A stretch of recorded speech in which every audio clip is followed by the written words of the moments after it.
মাকে বলো যে আমি সকালে রাতে টাকা রেখেছি, আমার একটা পার্সেল আসছে 140 টাকা। হ্যাঁ দুটো হবে না? হ্যাঁ নিচেরটা 9। হ্যাঁ 9 9 9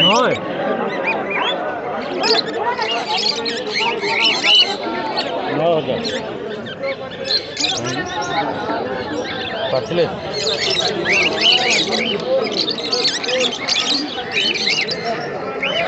আর উপরটা এটা এটা এটা এইটা কত রে? কোনটা? এটা এটা 8,500।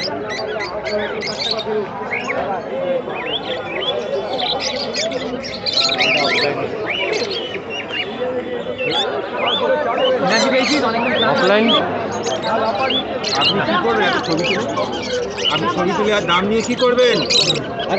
বাড়িতে বসে ব্যবসা করবেন? আপনি বাড়িতে বসে ব্যবসা করবেন? আপনি ছবি তুলুন 50 টাকা।